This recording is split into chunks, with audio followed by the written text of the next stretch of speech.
My roommates called me their personal maid. So, I watched their nightmare unfold. You've been sick for 3 days, and there's nothing to eat in this house. That's what Ethan screamed at me while I was curled up on the bathroom floor of our Brooklyn apartment, burning with a 102 degrees fever. The cold tiles pressed against my cheek as waves of nausea rolled through my body. But his voice cut through my misery like a knife. The dishes are piling up, the trash stinks, and we have people coming over tomorrow, Sophie added from the doorway, stepping over my trembling legs to grab her Urban Decay palette from the counter. Her designer heels clicked against the marble, as if I were nothing more than an obstacle in her morning routine. That's when it hit me. Something was very, very wrong with this picture. My name is Lena, and for 2 years, I'd been living what I thought was a normal roommate situation in our upscale Williamsburg apartment. Every morning at 6 a.m. sharp, I'd drag myself to the kitchen to make fresh pancakes, bacon, and coffee for 3 grown adults. I'd grocery shop at Whole Foods every Sunday, my cart overflowing with organic produce and artisanal breads that my roommates devoured without a second thought. I handled the commd bills, scheduled the cable guy, coordinated with our building's maintenance team, and somehow convinced myself this was just me being a good friend. I'm really sick, I managed to whisper, my throat feeling like sandpaper. Then Caleb appeared behind them, his NYU sweatshirt pristine, while I lay there in yesterday's pajamas. Yeah, but the house doesn't run itself, Lena, he said with the casual cruelty that had somehow become normal. You know, we depend on you for this stuff. Depend on me like I was their mother instead of their 24-year-old roommate who worked just as many hours as they did. 3 working adults. Ethan, with his finance job at Goldman Sachs. Sophie, with her marketing position at Ogilvy. And Caleb, fresh out of Columbia Business School with his consulting gig. All making significantly more money than my non-profit salary, standing over my sick body like I'd personally wronged them by catching the flu. When I finally crawled back to my room, questions flooded my fevered brain like a dam had burst. When was the last time any of them had touched our Dyson vacuum? Never.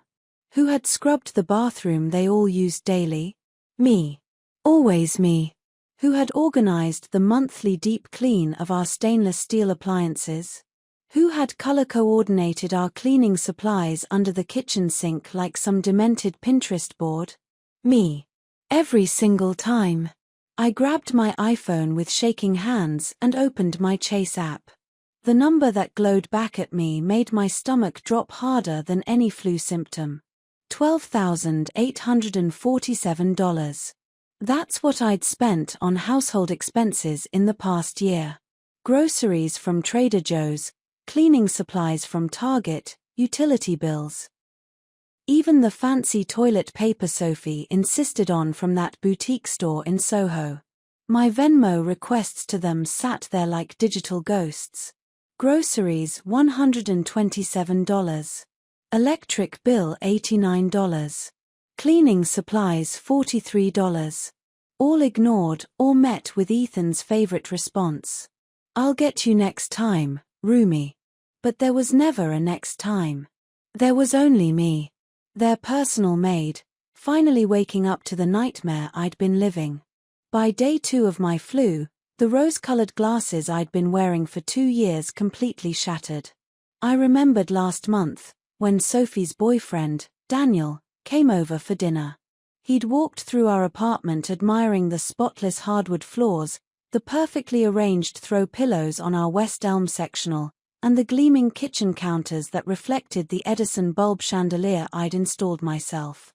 Wow, you guys really have your act together, he'd said, impressed. This place is magazine ready. Sophie had beamed, running her manicured nails through her blonde highlights. We just like to keep things nice, she'd replied with a casual shrug. We.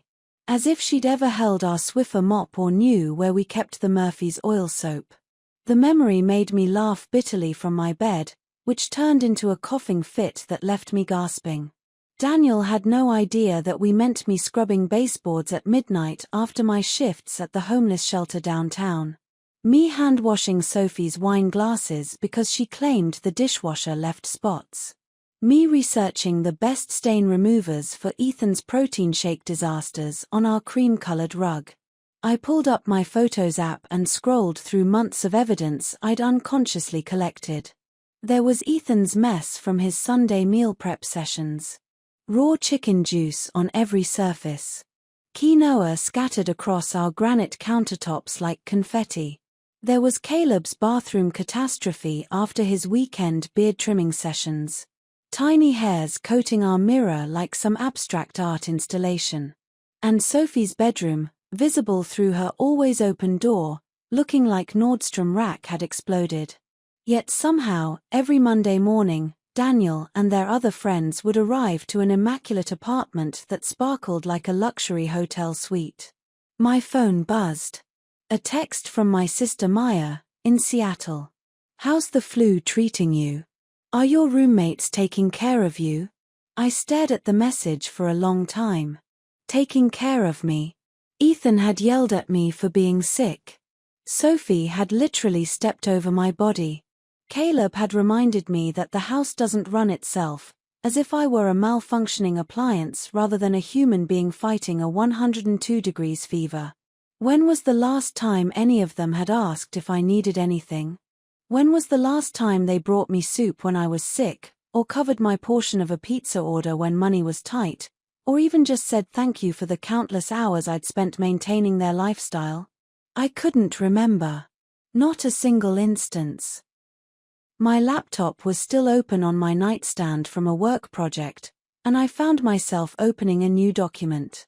I started typing, my fever-addled brain surprisingly clear. Things Lena does for the apartment versus things Ethan, Sophie, and Caleb do. Under my column, I listed grocery shopping, meal planning, cooking breakfast daily, washing dishes, taking out trash, vacuuming, mopping, bathroom cleaning, organizing shared spaces, paying utilities, scheduling maintenance, buying household supplies, deep cleaning monthly. The list went on for 2 pages. Under their column, I wrote, pay rent. That was it. 3 people contributing exactly one thing to our shared living situation, while I handled literally everything else using my own money and my own time. I closed the laptop and stared at the ceiling, a new emotion replacing the fog of illness. Rage.